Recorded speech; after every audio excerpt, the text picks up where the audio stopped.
I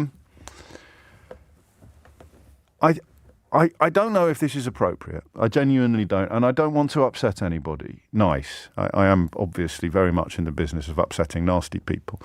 But I don't want to upset anyone who doesn't deserve it.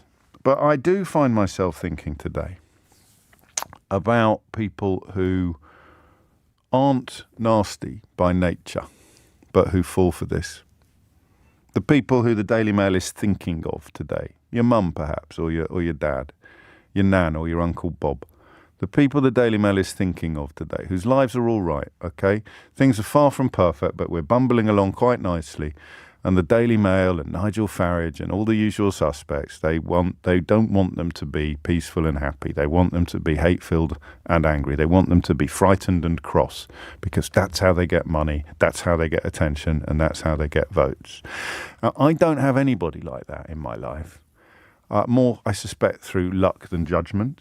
Before my late father passed away 10 years ago, he was just beginning to absorb some of the Daily Mail's rhetoric. He was just beginning, because Mum would get it for the TV guide, and they'd take the Times, but only on the days when he could bother to walk to the newsagents. The Mail was always in the house, and it's just beginning to mention some of the things about, because he was a pensioner, and the idea that people like him weren't being looked after, and people who were less deserving were being looked after. My dad was a very intelligent man, and I'm sure that he would have given his head a wobble and come out of the cave, as it were, and we had some heated but respectful conversations about it. But that's the closest I've ever come.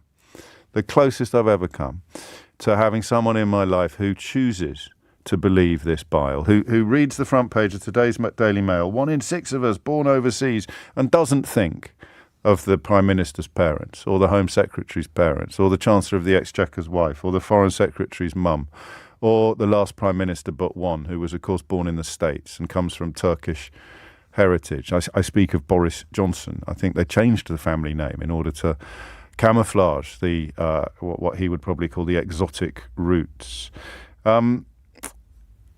And I do feel immensely sorry for them, or for you, or for whoever it is that we're talking about.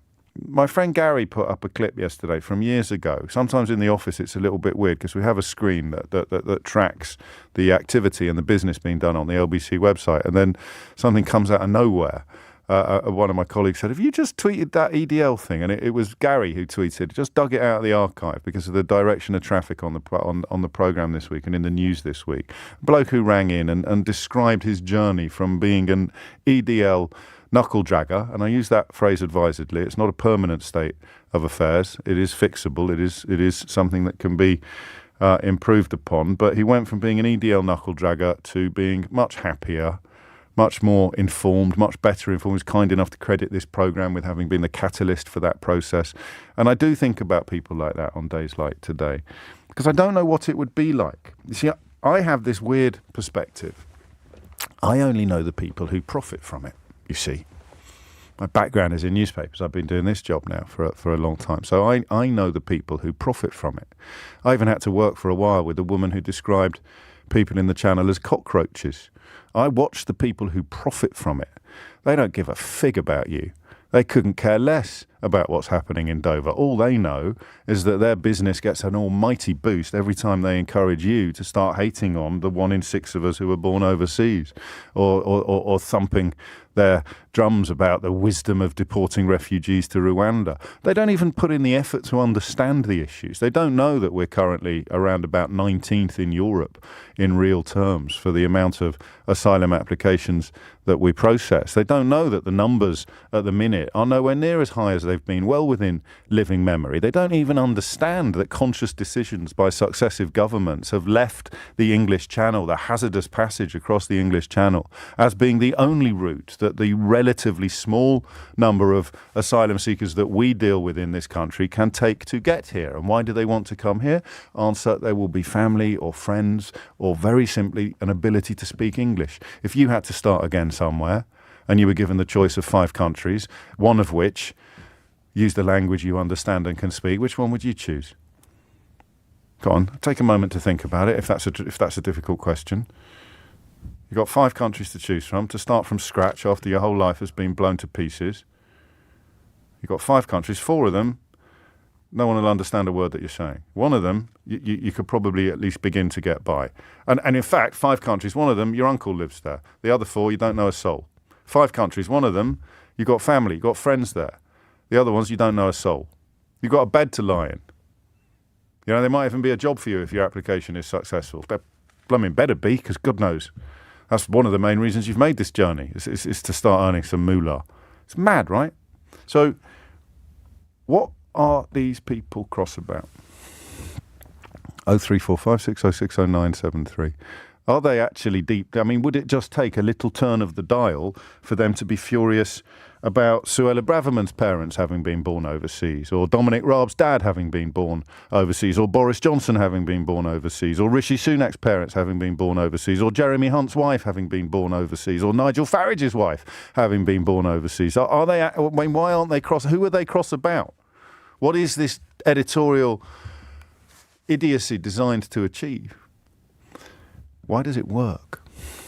Why does it work? 03456060973. But the question I really want to ask, and the one late Duke of Edinburgh, of course, born in Corfu, Sid James of the Carry On films, born in South Africa, Cliff Richard, born in India, Spike Milligan, born in India, Joanna Lumley, born in India, thank you, Howard, in Llandudno.